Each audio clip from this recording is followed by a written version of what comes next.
आप सभी को मेरा नमस्कार। आपके मंजिल के सफर में आप सबका फिर से स्वागत है। मैं हूं ऋषभ प्रसाद। आज आप सभी के सामने एनसीईआरटी क्लास 12 का फंडामेंटल ऑफ ह्यूमन ज्योग्राफी का चैप्टर नंबर 4 ह्यूमन डेवलपमेंट पढ़ने जा रहे हैं। तो बहुत कुछ सीखने के लिए है, बहुत कुछ समझने के लिए है। आप हमारे साथ बने रहिए और देखते रहिए आपकी मंजिल। तो सबसे पहले हम ये जान लेते हैं कि ह्यूमन डेवलपमेंट का मतलब क्या होता है। तो ह्यूमन डेवलपमेंट का मतलब ये होता है कि पीपल्स के चॉइस को बढ़ाया जाए, लोगों के जो चॉइस है उनको बढ़ाया जाए। किस चीज का चॉइस? उनके एजुकेशन को, हेल्थ केयर का, इनकम का, एम्पावरमेंट। इन सारे चीजों में अगर ह्यूमन का डेवलपमेंट हो रहा है उसका मतलब कि वो कंट्री ह्यूमन डेवलपमेंट में अच्छा रैंक करेगा।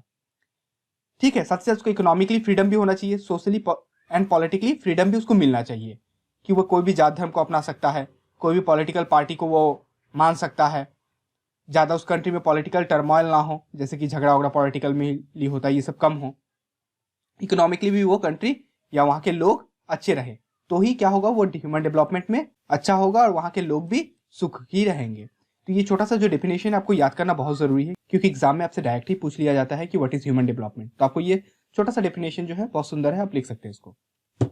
आगे देखते हैं difference between growth and development. ये बहुत इंपॉर्टेंट आपके एग्जाम परस्पेक्टिव से देखा जाए तो ये डिफरेंस डायरेक्टली पूछ लेते हैं कि ग्रोथ और डेवलपमेंट में अंतर क्या होता है। ठीक से इसको समझते हैं। तो ग्रोथ जो होता है वो क्या होता है, क्वांटिटेटिव होता है, यानी कि नंबर में बढ़ता है। 2, 4, 6, -1, -2, ये भी ग्रोथ है।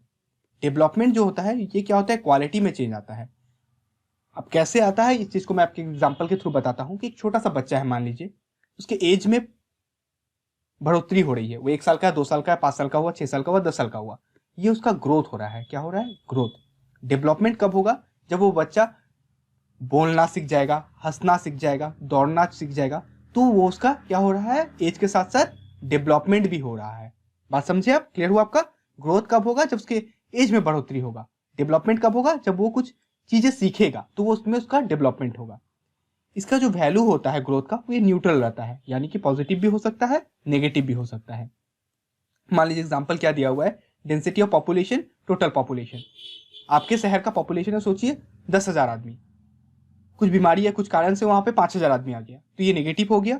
हो सकता है कि 20,000 आदमी हो गया, बढ़ गया, तो वो पॉजिटिव हो गया। तो ग्रोथ क्या हो सकता है? बोथ पॉजिटिव और नेगेटिव हो सकता है। लेकिन डेवलपमेंट ऑलवेज पॉजिटिव रहेगा।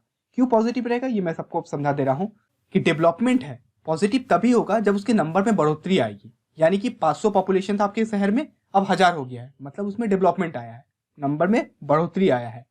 ठीक है। और डेवलपमेंट कब होगा? जब किसी कंट्री का जीडीपी 5 था, उसमें 8 आया है तो डेवलपमेंट हुआ है। वो 5 से अगर 2 में चला गया हो तो डेवलपमेंट होगा? नहीं, वो नेगेटिव हो जाएगा। तो डेवलपमेंट ऑलवेज पॉजिटिव होता है, इस बात को याद रखिएगा। इंक्रीज इन पर कैपिटल इनकम, लोगों का इनकम में बढ़ोतरी हो रहा है तो डेवलपमेंट हो रहा है। अगर कम होगा तो वो डेवलपमेंट नहीं होगा। ठीक है। तो इसी वजह से development always positive and growth में भी पॉजिटिव और नेगेटिव। तो इस बात को अच्छे से ध्यान में रखिएगा और इस चीज को, चारों पॉइंट को अच्छे से देख लीजिए, याद कर लीजिए। एकदम मैंने पॉइंट में लिखा है, आपको याद करने में बहुत आसानी होगी। आगे देखते हैं ये जो ह्यूमन डेवलपमेंट का कंसेप्ट है ये किसने दिया था।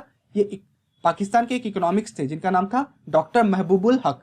उन्होंने इस कंसेप्ट को सबसे पहले कहा था और उसके बाद उनके फ्रेंड जो थे अमर्त्य सेन, उनका भी बहुत इसमें योगदान था, जो इंडियन थे। Development that enlarge people's choice and improve their life. तो क्या होता है, पीपल्स के चॉइस को बढ़ाया जाता है, कैसे हमने देखा आगे। और साथ ही साथ क्या किया जाता है, इंप्रूव देयर लाइफ, और उनके लाइफ की क्वालिटी जो है उनमें भी बहुत अच्छा पॉजिटिव देखने को आपको मिलता है। People can live A meaningful life. People जो है आप एक मीनिंगफुल लाइफ जी पाएंगे। मीनिंगफुल लाइफ का मतलब ये होता है कि कोई इंसान जिसका कोई मकसद ना हो। एक पागल को ही आप ले लीजिए, मेरा मकसद किसी को से मतलब किसी के सेंटिमेंट को हर्ट करना नहीं है, जस्ट मैंने ऐसे एक पागल का एग्जांपल दे रहा हूँ कि कोई पागल को ही आप ले लीजिए जिसका कोई मकसद नहीं होता है, तो वो अनमीनिंगफुल लाइफ हो जाएगा, जिसका कोई मीनिंग ना हो। लेकिन आप, हम या बाकी लोग, सबका एक मीनिंगफुल लाइफ होता है। सबका क्या होता है, एक पर्पस होता है, एक एम होता है। जैसे किसी का यूपीएससी निकालना है, किसी का क्लास 12 में टॉप करना है, तो ये सारे एम होने चाहिए लाइफ में, तो ही आपका लाइफ जो होगा एक मीनिंगफुल होगा। सपने देखिए तो ही तो पूरे होंगे ना। People must be healthy. People को हेल्दी रहना है। हेल्दी क्यों रहना है? क्योंकि अगर आप बीमार हैं तो आप जो एम के बारे में सोच रहे हैं आप उस पर कंसंट्रेट नहीं कर पाएंगे। तो इसलिए आपको एक हेल्दी लाइफ आपको रहना है। डेवलप देयर टैलेंट, और अपने आप टैलेंट को साथ ही साथ एडुकेशन के थ्रू बढ़ाते रहिए, सीखते रहिए, आगे बढ़ते रहिए। अब जो ये 4 पिलर है ह्यूमन डेवलपमेंट के, ये बहुत इंपॉर्टेंट है। क्या क्या पिलर है?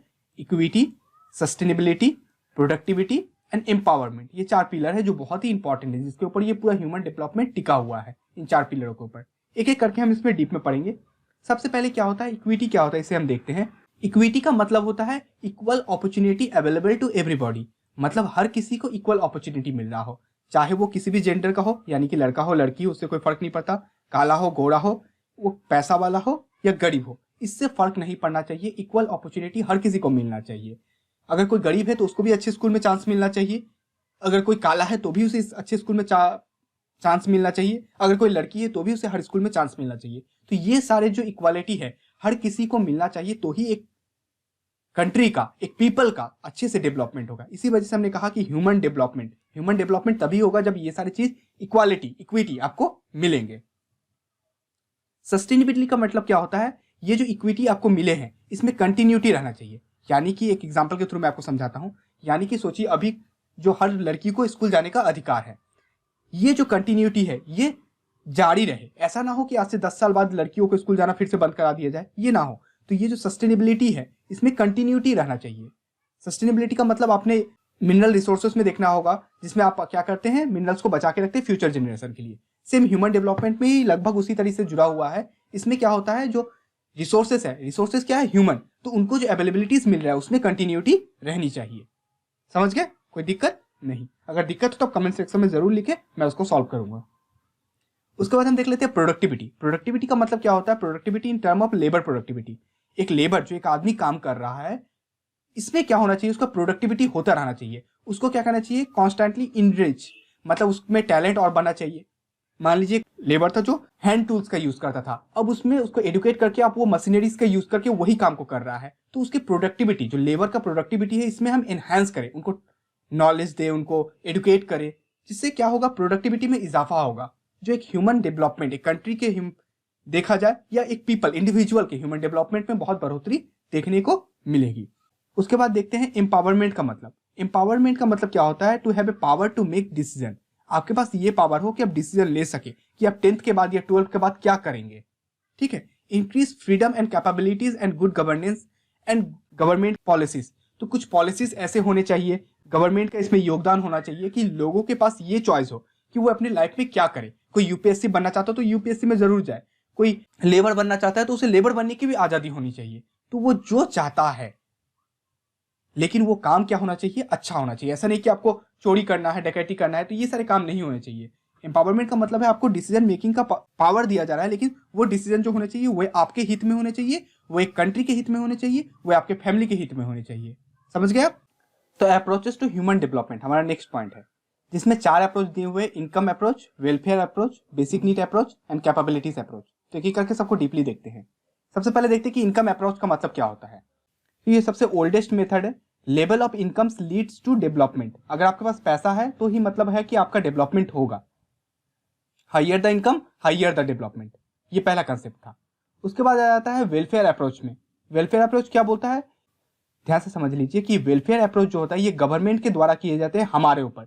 इसमें हमारा कोई पैसा खर्चा नहीं होता है, इसमें गवर्नमेंट का खर्चा होता है हमारे ऊपर, हमारे वेलफेयर के ऊपर। Higher the expenditure on education, government इसमें एजुकेशन पे खर्चा करती है, हेल्थ पे खर्चा करती है, and other amenities by the government के द्वारा हमारे ऊपर खर्च किया जाता है कि हेल्थ हमारा अच्छा हो, एजुकेशन हमारा अच्छा हो, जिससे क्या हो, डायरेक्टली ह्यूमन डेवलपमेंट को ही अच्छा कर रहे हैं या ह्यूमन डेवलपमेंट हमारा अच्छा हो रहा है इसके थ्रू ही, वेलफेयर के। तीसरा अप्रोच जो है ये क्या है, बेसिक नीड अप्रोच, जिसमें ILO ने कहा था, ILO मतलब इंटरनेशनल लेबर ऑर्गेनाइजेशन ने कहा था 6 बेसिक नीड है कि इन सारे चीजों को अगर लोगों तक पहुंच पा रहा है तो वो पीपल जो है ह्यूमन डेवलपमेंट में जरूर अच्छा करेंगे। जैसे किसी के पास अच्छा हेल्थ हो, अच्छा एजुकेशन हो, अच्छा फूड हो, अच्छा वाटर सप्लाई हो, अच्छा सैनिटेशन हो, साफ सुथरा, अच्छा हाउसिंग टू गिवन इंपॉर्टेंस। अगर ये सारे चीज, ये 6 चीज अगर इन लोगों के पास है तो वो ह्यूमन डेवलपमेंट में जरूर अच्छा करेगा। और ये बात बहुत हद तक सही है, क्योंकि हमारे कंट्री में देख लीजिए जिन लोग का ह्यूमन डेवलपमेंट में बहुत खराब है या जो लोग डेवलप नहीं कर पा रहे हैं, उनको ये 6 चीज जो है नहीं मिल पा रहा है।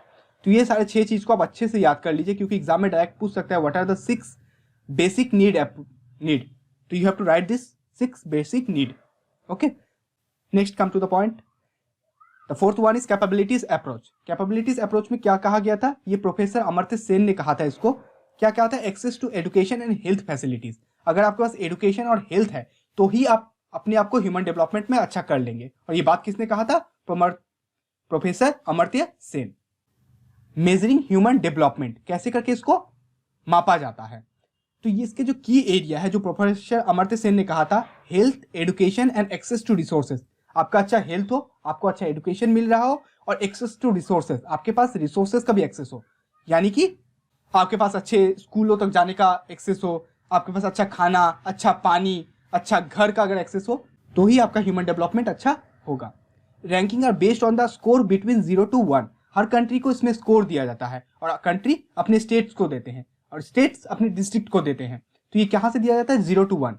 अगर आप 0 के क्लोजर है, यानी कि 0.1 आपका अगर आ रहा है, इसका मतलब आपका ह्यूमन डेवलपमेंट बहुत खराब है। और अगर आप क्लोजर टू 1 होते हैं, यानी कि 0.9, इसका मतलब क्या है, आपका ह्यूमन डेवलपमेंट बहुत अच्छा है। और अगर आप 0 के क्लोजर है तो आपका ह्यूमन डेवलपमेंट खराब है। समझ गए आप? Closer to 1 good in human development, closer to 0 bad in human development. तो you have to learn this two thing. Next come to the point, the human poverty index. इस चीज को बाद में इसमें ऐड किया गया, क्योंकि जो बाकी सारे चीज थे, बाकी 4 अप्रोचेस थे, इनसे हमें अच्छी तरीके से जानकारी नहीं मिल पा रही थी। जो कुछ कुछ ऐसे कंट्रीज थे जिनके इनकम अच्छे थे, उनकी कैपेबिलिटीज अच्छी थी, साथ ही साथ उनका ह्यूमन डेवलपमेंट भी अच्छा था। तो ये 4 जो अप्रोचेस है ये प्रॉपर नहीं थे, इनसे हमें सही तरीके से ह्यूमन डेवलपमेंट के बारे में पता नहीं चल पा रहा था। इस वजह से ह्यूमन पॉवर्टी इंडेक्स को भी इसमें ऐड किया गया। ये बहुत अच्छा था। Is related to the human development index.